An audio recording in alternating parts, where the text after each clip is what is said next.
Okay, let's move on further today. Especially, we have touched yesterday provision in the virtual machine, and we have created a pool in the DevOps. Those two are the tasks exactly we have cleared. And we are continuing further. And our goal for today is we are going to deploy Azure DevOps agent in this VM, DevOps agent in this VM. What are the VM we provision? But how to do that? That is nothing but registering a VM in the a VM as an agent in the agent pool. So both are same. But just need to understand what is this agent pool, why we need this agent pool. Let me give a quick view on that. If you recall this particular diagram, I highlighted one point very clearly. For your Azure build and Azure release pipeline, these pipelines cannot be one or two in your real. There may be chance of hundreds of build and release pipelines which you need to handle from your end. How? The way how to handle this case is you may need to have multiple agents to handle this case. Multiple agents. If you don't know any containerization technique, if you don't know any dockerization technique, obviously you will provision multiple VMs in the portal. Let's take this raw method. You will provision multiple VMs in the portal. Each VM, basic VM will cost you 38 USD per month. And these virtual machines, you will register as an agent in the DevOps. But what's the problem actually you're getting with it? The problem we are getting with this is if you provision multiple resources in the portal and if you try to register the same virtual machine in the DevOps, definitely it is incurring cost for you. Right. See, four machines, four into $40, which is coming around some 150 and $160. So that's exactly the bill on the virtual machines just for agents. You may think, oh, $160 is less only for a big organizations or the startup, right? You may think like that, but the problem is you are just considering, you are just neglecting this cost at this level. You may lose this kind of things many in your architecture. So you need to be very clear, and this itself will become a bottleneck for you going forward. So my suggestion and my recommendation here is when you go for a company, what exactly you need to do? Whatever the VM got registered, sorry, whatever the VM, sorry, yeah, 1 second. Yeah, sorry, team. So we are getting some disturbance from outside. So that's the thing exactly I handled. All right. So, especially what are the virtual machine you are provisioning in the portal? The same thing you need to register in the DevOps. If you provision four virtual machines, you need to register the four virtual machines under the pool under the DevOps. So this thing I'm calling as a pool. A pool is nothing but a collection of virtual machines. It's a collection of virtual machines. For instance, I'm just taking a pool here for better representation. I'm just bringing this particular part here, and this pool consisting of some set of VMs, right? So which you are seeing now, especially, right? That's right. These are the VMs you are seeing, and these VMs, what are the VMs are there? If you register all these VMs in your pool, okay, if you register all these VMs in the pool, what the problem exactly you will get here is the cost is the problem, and also maintenance is also another issue for you. But the thing is, you are solving your problem. You have 100 pipelines, 100 build pipelines, and 100 release pipeline. If you have the multiple virtual machines here, your problem solved already. That's really good. But ultimately, it is adding some cost. So you may need to work on cost optimization again. It is driving into the another problem for you. Okay. So the best use case here is instead of registering these many virtual machine provisioning, just take one virtual machine. So whatever the virtual machine you have in the portal, just take one virtual machine. I'm just considering one. And this virtual machine you will register in the pool.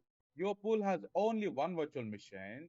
And on top of it, I will run the containers. That's what exactly the Dockerization, containerization comes into the picture.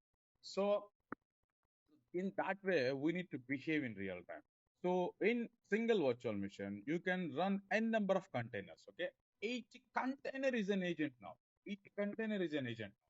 Since you are running multiple containers in the same virtual machine, these containers will handle your 100 pipelines. If you have 100 pipelines, launch some 10 to 20 agents here, agent containers. Those agents will handle your pipelines. So that's the ultimate thing which you need to think about. This is just a level one discussion. But I never discussed anything on the Docker containerization. Even I'm not interested to discuss at this moment also, because you don't know why we are going for containerization. You don't know any basics on that. So that's why for now you just think about a general case where VM is there, VM registering under the pool, and you are using one VM as an agent. You don't have any container inside. So that's the part exactly we are interested to discuss now. Okay. Right.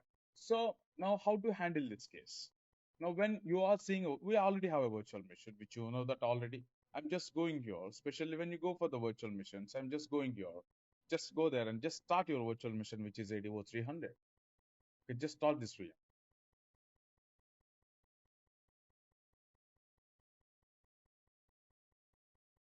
And you can download Visual Studio Code from internet. You can download Visual Studio Code from internet. Okay, download the Visual Studio Code. You just download the Visual Studio Code. So especially for your machines, if you are having a Windows, you can download correspondingly. If you're having Mac, I think you can download the Mac related version. Okay, you just go here. There, you just download the specific Visual Studio Code package into your machine and just install it. This installation is very straightforward. Just download it and just double click on that. That's all you need to do. Okay, just download it, just double click on that. You also please do the same thing, team, because this is needed for us for our further discussion to connect to the VMs. I'm not going to use Putty, I'm not going to use Mobile Stump, I'm not going to use any other thing. I'm going to use Visual Studio Code to connect to the VM so that you can easily manage the connections. You can easily manage the connections to the virtual machines. This would be the easiest one which you can think about in real time also. Okay. All right. So I'm just going for the Visual Studio Code. What are the Visual Studio Code we have? I'm just going for that. Just open the Visual Studio Code app. It's getting open in another window. Just let me share this one.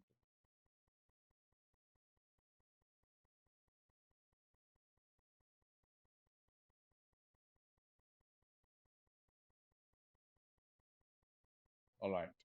So for example, now this is exactly my Visual Studio Code. Okay. The first and foremost thing, I'm just telling you what you guys need to do. Just click on this button. This is the button exactly will help you. Just one moment. I'm just closing this existing ones. Okay. All right. So firstly, what exactly you need to do? Okay. So firstly here, team. So once you open the Visual Studio Code, this is exactly your entry. Okay, now what exactly I'm telling here, please go to your extension section. This is the extension section. Just go here and just click on remote SSH. Can you all click on remote SSH and try to install this plugin into this Visual Studio Code? That's the step number one. You need to do that.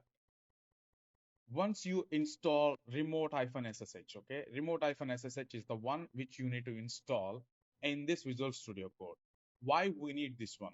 This plugin will help you to connect to your remote missions, to connect to your Azure cloud missions or AWS missions or GCP missions, whatever the missions you have. So this is the first thing which you need to do. After this one, I'm just going to, once you install this one, you can see at the left bottom corner, I don't know whether you're able to see or not. At the left bottom corner, you can see some arrow specifics, arrow things, which are pointing each other. Just click on this one, remote window, and it is asking you to connect to the host. It is asking you to connect to the host. Just click on this connect to the host. Then it will ask you, please configure your host. Okay. Since you have not configured your screen yet, your particular VM yet, what you need to do, you just go to the configure SSH host. You just go to the configure SSH host and click on this is the default path which will be picked up by your Visual Studio Code in the machine. It will consider automatically. You can check this one. Just open that. This is the exactly the configuration area where we can configure our VMs. Now, what exactly the thing I'm going to do? I'm just copying something. Just copy this one and just go here, right? I'm just pasting that one and specific to that, our VM, you can give any name. This is for your local reference. This is it's no need to be same as the cloud. Okay, no need to be same as the cloud. This is for your local reference. And once I define the host name, then go to the portal. There you need to get your public IP of the VM. My public IP of the VM is, yeah, this one. Just copy this. There is a button here, just copy that. And just come back here, just replace this particular IP with that. And if you recall yesterday, when we are provisioning our virtual machine, we have downloaded a PEM key, right? Hope you remember that. That particular PEM key, we need to, we need to, we need to point here, okay?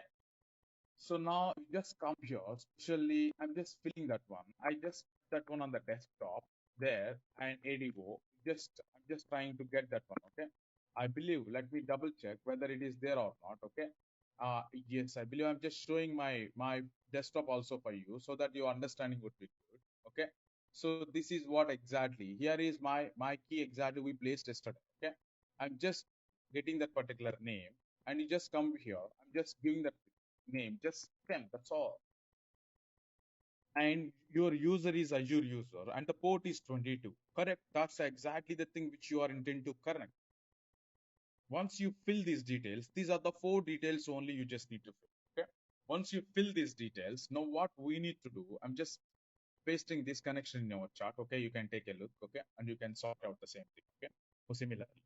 So now once you fill this particular part, what we need to do, now you are ready. You just click on the arrow symbol again and connect to the host. Then go for, see, you can see your ADO 300 now because that's the name exactly provided here in your configuration. And you just need to click on that. Once you click on that, it will just allow you trying to establish the connection because you provided the username, you provided the key, automatically it will try to connect to that. See, it is asking, you want to continue? Yes, I want to continue. It is just telling, could not establish the connection. There is a permission denied public key. So that's the error exactly I'm seeing at the moment. Okay, let me double check. Let me double check. The same thing I will show you via terminal also. Then we can have a good understanding of this.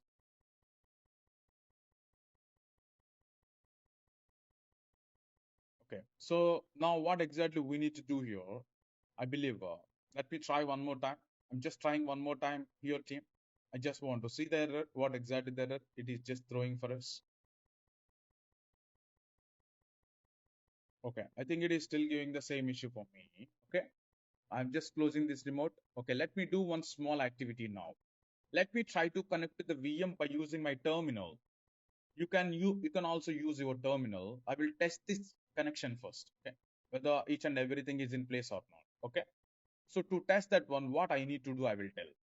Open the terminal. Whatever the terminal you have, just open the terminal. I hope you are able to see my terminal. Okay. This is another technique which you can use to connect to the VM. So generally, SSH, okay, you can go to the desktop directly. You can go to the desktop, yeah. You can go to the desktop. Okay. Once you go to the desktop, I'm just giving the connection directly to you. Okay. I'm trying to see whether really our connections are good or not. Our PEM file is good or not. SSH-I. Just you need to give the path of the file. Okay.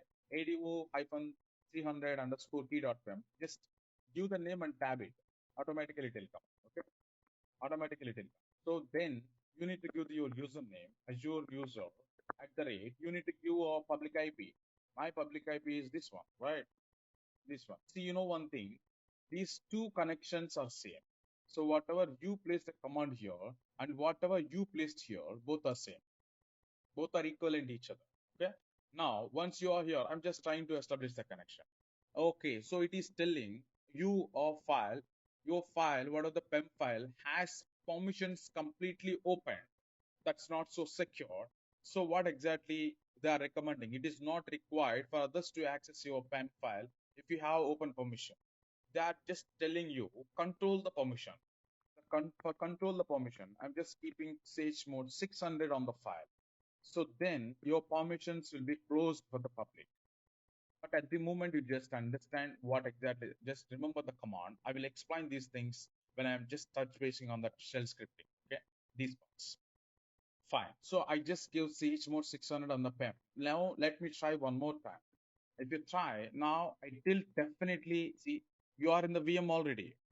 You are in the VM already, team. So now what we need to do, So now if you understand, so that's exactly the thing, you're already here. That's really good. Now we'll try the same thing. Just exit out of this. We'll try the same thing from Visual Studio Code now. Okay, because this one will not really help you if you have multiple VMs in your company. Obviously, you may need to handle for four environments, right? We discussed four environments, four to five.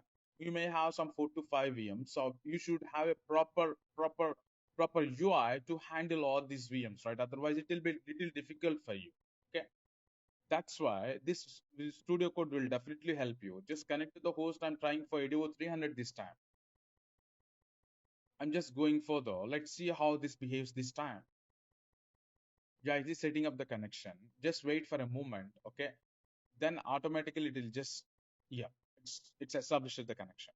Just click on this explorer. Once you see this particular thing came here, SSH colon ADO 300, just click on the explorer and click on open folder and see this is your root directory, right? This is the directory exactly you are in.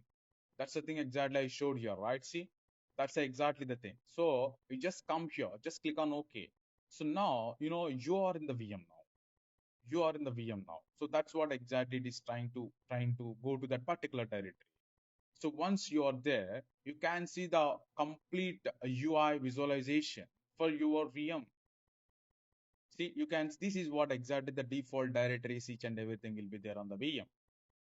Now, once you are here, you just need, I'm just closing this one.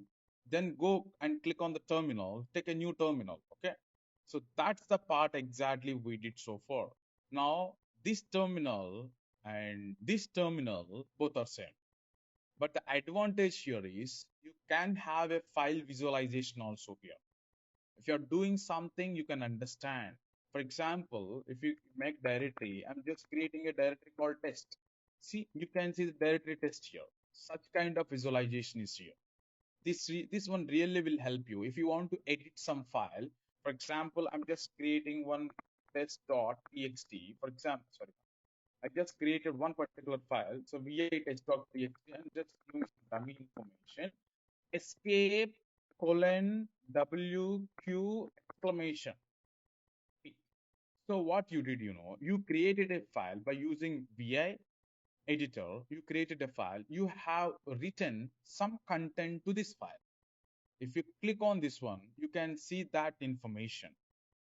The advance, for example, if you think something wrongly you typed, you no need to open the file again. Instead of doing this one, escape colon q exclamation. So this shortcut you should understand. Okay, what exactly these things? For example, there is a typo. I'm just removing the typo. Control S. That solves your case. That's the advantage with a UI visualization. If you don't have UI, you need to open the file here. You need to remove and you need to press escape I button. Then you need to remove something. Once you did an activity, again escape colon W. Sorry, W means you're writing something. Q means just quit out of this particular window. That's the thing exactly you're telling. And exclamation.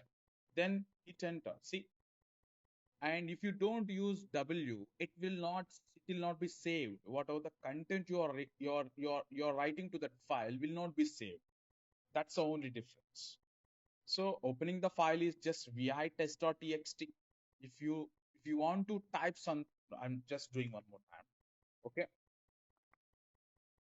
test1.txt. So this is creating a fresh file. Once you open the file, you need to press escape button in the keyboard and I button in the keyboard. These two things you need to do in C. Escape and I. Then type whatever the information you want. Once you are done with your typing and filling this file, press escape button again. Then colon W because you are trying to save the content. Okay, so you need to give W. Sorry, it got stuck here. Seems to be. Yeah, sorry. Yeah. W Q meaning that you are trying to quit. Okay, and exclamation. You're trying to close this file. Okay, little slow. Just a moment. Yeah, just hit enter. You know what you did? You created a file. You have written some content to that, and you saved it, and you closed the file. These are the things you did now. If you want to edit the same file, just take up arrow. So you're just opening the file again. If it is not there, it will create a new one. If it is there, it will open that. That's the only difference. I want to edit the content in the file. Just press escape button. Once you press escape button and just again just type I refers to insert or if you want to do some activity. And I'm just deleting some content here. Then press escape button again, colon WQ exclamation hit enter. So you modified the content and you saved back. That's the thing exactly you did. A simple operation I just throw here. That's fine. If you don't understand, also not an issue. We'll understand this one when you're dealing with the shell scripting part. Okay, as part of our use cases. All right, team. So now you are in the mission already. Okay, you are in the mission already. So this is what exactly I'm trying to show you. First, to make the connection. All right. First and foremost thing, you have any questions so far? Or you want me to repeat anything? Or what was the VM image selected creating a VM? It's Ubuntu. It's Ubuntu 20.04 Mukul. I think Visual Studio Code we will install in our system. Yes, please. Visual Studio Code. Okay, not Visual Studio. Visual Studio Code. Is it possible to register a pod? Yes, of course. You are absolutely right, Vijay Kumar Patil. That's what our ultimate goal. We will launch our agent as a pod instead of as a container. We will launch that agent as a pod in the Kubernetes cluster. That's exactly the thing we are going to do. Yeah. All right. Can you show once again the steps to connect to the VM using Visual Studio Code? Okay, all right. So I just need to understand one thing. Okay, I can show you one more time, guys. Okay, you can take a look here. The first and foremost thing, I'm just closing the connection, close the remote connection. First, install the Visual Studio. Once you install the Visual Studio Code, just go to the left, go to the extensions, click on the extensions, and just type your whatever the thing I just mentioned, which is the remote SSH. Okay, you just type the remote SSH. It will just recommend you the plugin. Okay, so this is the plugin. Just install in your Visual Studio Code. Step number one. Clear? Step number two, you go to this particular left bottom arrow and just go for the connect to host and open the configure SSH host. Click on this one. It will point your default directory in the VM. Just open that. Now this is what your default directory for your case it would be empty. Okay, it would be empty. So you just need to give the same thing. What are the configuration I showed already in your chat box? You just copy paste that one. Just fill it. Once you fill this one, just again click on this arrow pointing, just connect to the host, select that particular VM. That's all. Once you select that particular part, automatically it is trying to establish the connection and it will just navigate you to the virtual machine default directory. So that's the thing exactly will happen. Okay. All right. So the same thing only I just showed. I think you also just perform the same. Next one. With remote VMs or in Windows, you need to do the same. No, the Windows case is little different. The Windows case generally you need to use what exactly? Maybe we need to look for any plugin is available for the Windows to connect in the same way. Okay, because in real time you mostly will work on the Linux Ubuntu distribution 99.9%. Okay, the rare case if it is a .NET application is the only the scenario. But you can use some remote desktop tool also, which is, let me just double check that one. That's there in my mission op. Okay. Maybe I will check and I will let you know. Okay. So there was a tool which we need to install. I installed earlier. Or maybe by using that tool, you can connect from the Mac machine. But if you are using any Windows, I think PuTTY and RDP connections. What are the RDP file? Generally, if it is a Windows, you will download an RDP file and you will just double click on that. It will ask the username, password, and you will be connected to that. Yeah. So in that way only we will move for the Windows VMs. Okay. But I'm just thinking, but based upon your question, I'm thinking, is there any centralized entry for the Windows also? I haven't checked that case, or maybe because I don't find the use case so far. Maybe you can give a try in the internet, guys. Okay, you can take a look in the internet. Is there any way which we can use something like this? Okay, you can try. All right. Any other questions so far?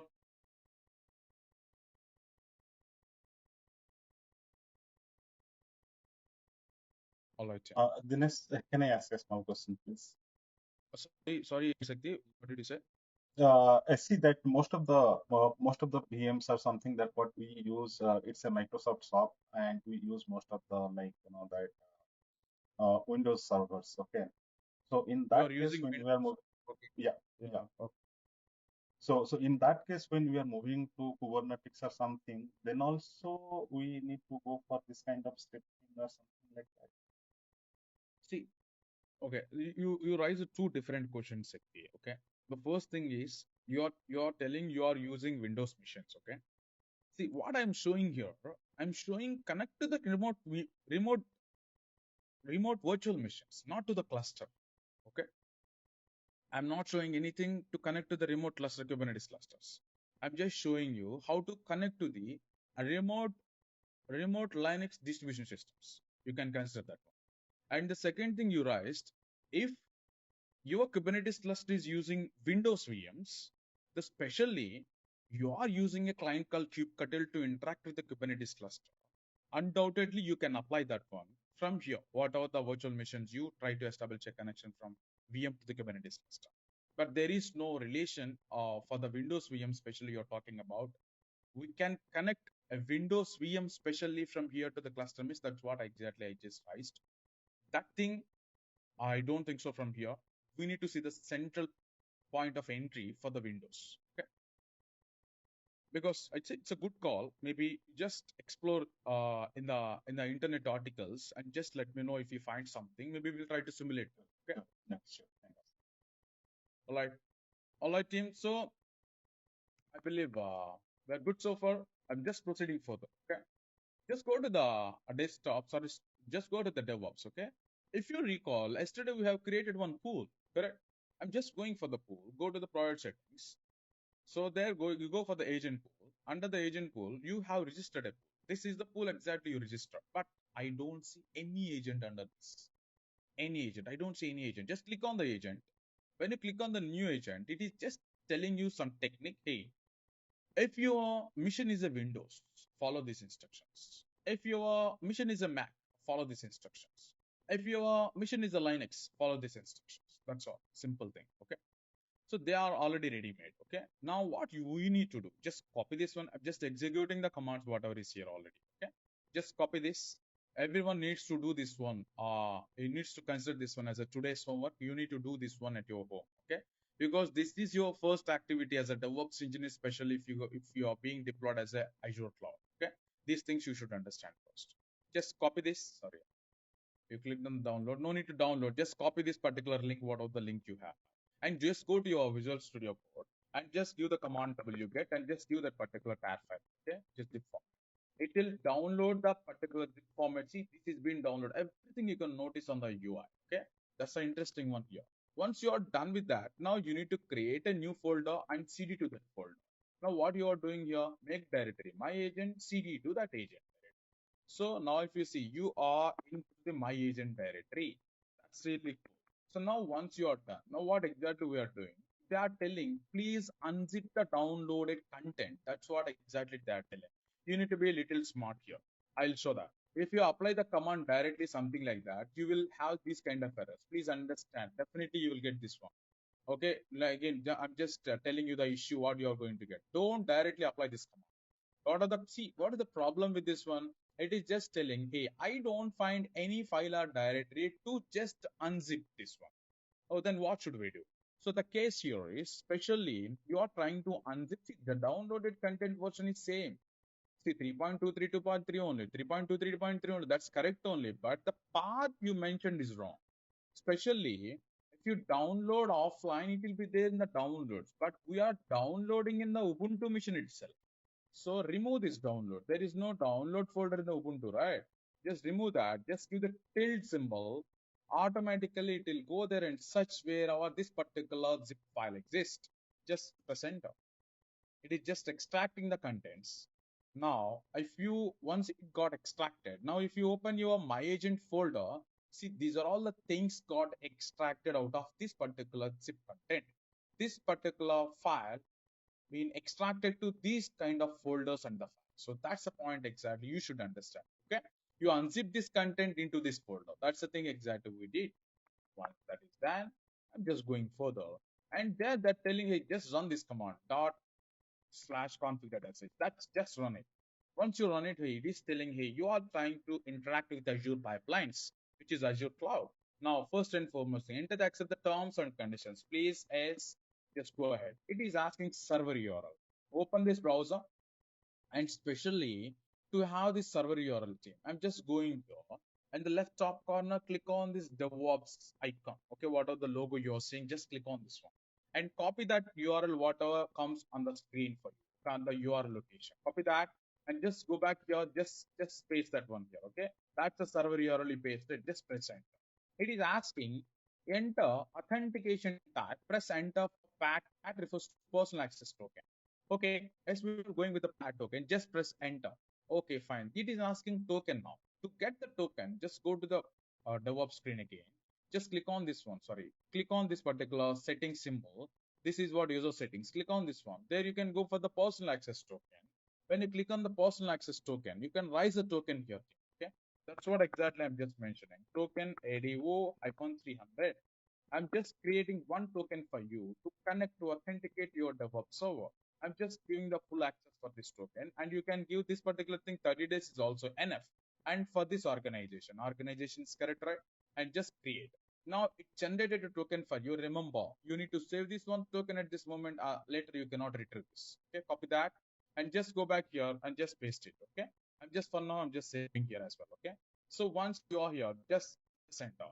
Now it is authenticating by using your pack token with your Azure DevOps. Enter agent pool. Yes, of course, we have created an agent pool, which you know already. My agent pool is this one, ADO-pool 300. My suggestion is don't copy paste, just type it, okay?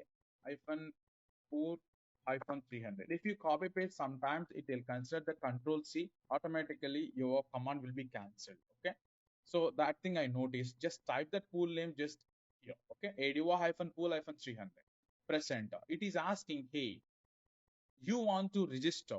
This is your VM name, right? ADO 300 is your VM name, okay? It is asking, is that okay if we use the same VM as the agent name? Okay, please press enter. Yes. Then it is just connecting a agent. Now you can sense it. It is asking you want to have a work folder. Yes, we need a work folder to work on that. Just press enter. That's it. That's it. Your task done. Once you are done, see now under the agents, you are seeing an agent here. But this is offline. This is offline. The thing is, you have installed Azure DevOps agent, but that is not running at the moment. Okay, what we need to do, we need to make it run. So that's exactly the pending part. So to just do that activity, what we need to do now, just go to the command one more time. So if you notice the Linux one, if you see there at the last, you are seeing something called run.sh. Okay, if you notice your execution also, what exactly your execution also telling here, if you go back to your Visual Studio Code, here you can see your directory. There you can see one file called run.sh. This is what you are going to execute. So now you just come here, just copy that and just come back here, just paste it. Okay. Now when you run this particular run.sh, it is starting your Azure DevOps agent in this particular VM. That's the thing exactly it is triggering now. Now you just go back to the Chrome. Now if you see this one team, now your agent is online. Now your agent is online. So now what exactly we need to do next? If your agent is online, this agent which is online can be used for your build and release pipelines, and all your build and release pipelines can be executed on the agent which we have registered under the pool. So that is the thing exactly. It is making sense for us. But there is a correction which I want to tell you at this moment. If you go here, this is being triggered in the interactive mode. Interactive mode. So meaning that, so whatever the run.sh you executed, it's an interactive shell. If you just control C, so meaning that you cancel the execution. Now you go back, your agent went offline again. Your agent went offline again. So what we need to do as a simple technique, firstly, you need to think about just running this particular agent, whatever the agent you are seeing at the moment, right? This particular thing, just you try to execute this particular part, especially as a background as a background, I don't want to say it's a service. This particular agent task, if you run this particular task at the background, that solves your case temporarily, but that's not your final solution. That's not your final solution, team. So what exactly we need to do? I'm just filling. So what and how exactly you can trigger this one? I'm just filling this command. So now once you just place this particular part, just trigger this one. Now agent triggered again, but this time a task being placed at the background. Now you go there, your agent comes to online, and even if you go for any kind of operation, that doesn't impact your agent status. That doesn't impact. But it's a temporary solution which I'm giving for you. But actually, ultimately, you need to run your agent as a service. That's what your goal. If you run your agent as a service, then what is the problem with this actually? I'll tell the problem. If you run your agent as a task at the background, if you go to your virtual machine, if you go for a simple restart of this particular virtual machine, if you go for a restart, you know what will happen? When you go for the restart, I'm just restarting the VM. When you go for a restart, automatically your agent also will go offline, what of the agent, but it will never come back to online because it's a task which is running at the background, right? It got cancelled, it got terminated. But what exactly our ultimate goal? Whenever you start or stop or when restart, whatever the things you are doing, if your VM is online, your agent also should come to online. That's what our goal. That's the thing exactly we need to be here. So to make sure that you need to run your Azure DevOps agent as a service. That's the best solution which we can think about. But for now, you can keep your agent as a background task. We'll play with this for some time. Then we will go for DevOps agent as a service. Okay, that particular part we can go further. But for now, I'm just using your Azure DevOps agent as a task at the background. So now let it come first. Then once your VM got restarted, because it is trying to establish the connection automatically. Okay, so it got connected. Okay, now you are here already. Now the thing is, I'm not doing anything. It is establishing the connection. Okay. Now the thing is, yeah, see, it is establishing the connection established. Okay. Now the thing is, you go to your DevOps agent, you can see this one will go offline actually. This just take a reload. Okay, because you just stop at the virtual machine and you just give a restart, right? But this one will go offline. I think it is not effective. It will go offline. It will not work. So the thing is, you restarted the machine, your agent will go offline, but no one is there to start again. No one is there to start means you need to start that one by using this command again. Remember, you should start this one not in this path. You should start this one in your my agent directory. Please understand. Okay, this mistake also you will do. Okay, just take this one. You need to run this command under the my agent directory. See, it went to offline. See, now it trigger again. Now it will come to online. So there is a little manual activity if you don't run this as a service.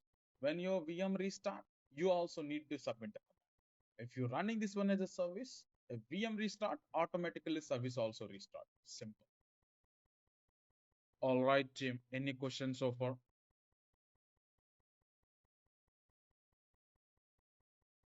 Dinesh, one question from my side. So um, I have generated path key, but connecting the server when I give the agent pool, it's not able to recognize. It's trying to go to default. No worries. Okay, let me share your screen now. Okay, So, so any other question? All right, Naga. Naga, please share your screen now. I'm just oh, giving you can the you? present practice. Yeah, Yeah, I'm please. giving. Hope you can see my screen. Yeah, yeah, I can see your screen actually. Okay, see here, I'm able to connect it.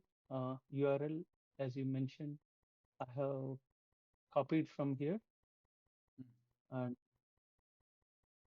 and entered here. Then path key, path.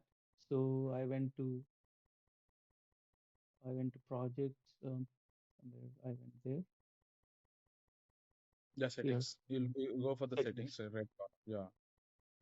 I generated this key, which is Mhm. valid Okay, fine. 90 days. But okay, just go back. Yeah, and I have given here same key I copied here, but register agent. No, I believe I doubt on something. Did you give the full access for the token when you're Yeah, generating I have. token? You gave the right. Yeah, You I gave the have token, right? given full access. Can you please Yes. try one more time for me? Just go there. Just click on the settings. Click on the Oh, settings. the Generate a settings. fresh token. Yeah, yeah, yeah. Okay, Just see here. Oh, okay, generate the. full access. Yeah, now generate it. Yeah. Okay. No, where is that? Oh, you modified the existing one. Okay. Yeah, You said that the token, right? That's good. Okay. Yeah. yeah. So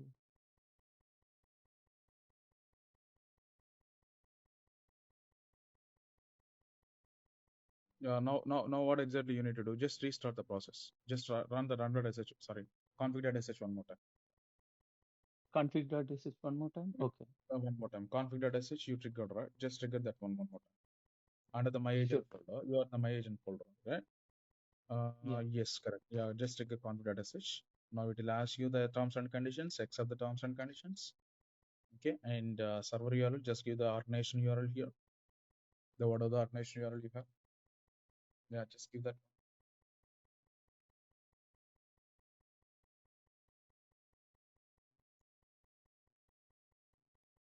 correct, right? So, Yeah, you're right. You're right. Enter.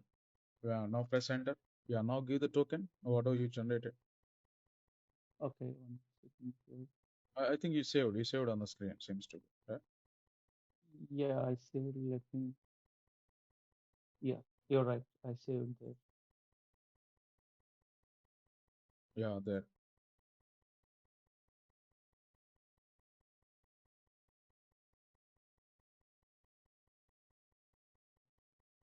So then my Okay. pool will be. Yeah, Yeah. What is your pool?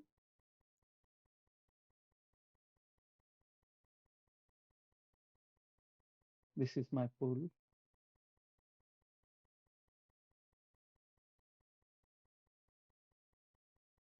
Mm.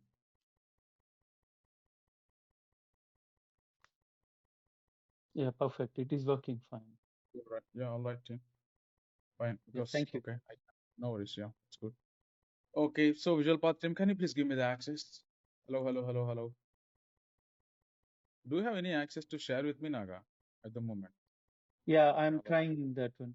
Got it. I got it. I got it. Thank you. You Okay. got Done. it, right? Yeah. Yeah. All right, team. So hope you understand the concept whatever I just discussed. Okay, what exactly we achieved here is just registering a virtual machine, and we have installed an agent in the virtual machine. That's the thing exactly we achieved here. Since we installed Azure DevOps agent here, here you are seeing the agent is online, and that agent will helpful for you to make your build and release pipeline executed for our upcoming project. Okay, that's the thing exactly we're going to simulate. Okay, I believe we can simulate one project from Monday. I'm going to simulate one project, some simple project, so that I think you will understand the model first. You will understand the model, how this model works, and then we can go for some networking project, something like that. We will just improve our knowledge. All right, team. Anyone has any other questions? Uh, Dinesh, can you copy paste that last command run.sh Yeah, sure. action? Yeah, Yeah. sure. I'm just pasting in the chat. All right. Okay. So all right, team. Okay. See you all on Monday. Okay. We'll go for a project discussion, which I'm going to touch base with the project. It would be a very interesting one, and just get ready for that. Just I want to discuss a project first, then we will come to the databases and all. Okay. So this is our first project which I'm going to touch, especially on Monday. Okay, don't miss this one. So this is the basic DevOps model. By using basic DevOps model, I'm going to deploy a project into the app services, which is going to access by the front door and from there to the end user. So this is the connection which we are going to simulate. Okay, and with the monitoring and logging alerting as well, including those things. All right, yeah. If no So questions, we can drop off. Dinesh, are you going to? Because I think that I have to go through this exercise once again. So do you have a repository where you can access and go through this video, please? Sorry, this video, right? This video Yeah, yeah, means the recording. Sorry, the recording. Yeah. recording, I think you can get from them. So that's option number one. If in case if they miss to share, then only I have my own backup. Okay, I can share at the time if they don't have. Okay. Okay. Okay, Yeah. fine. Yeah. Okay, Monday, so Monday, thank Monday this week. Yeah. Yeah. Monday. Yeah, All right. Yeah. Dinesh, after tomorrow Dinesh, we have one class. one more question. Miss Mukul. Yeah. After every session, we need to delete these VMs to Yeah. reduce the Better, cost. better just stop the VM. Okay. Just stop the VM. That's enough. For example, I'm just stopping the VM for now. Okay. That just do that. Okay. Because Okay. VM stopping also will help. Anyway, public IP and OS disk will be a little charge. Should be fine. Because at the moment we just touched the VM only, right? So no worries. Okay. Okay. Yep. Thank you very much. See you all on Monday. Bye bye.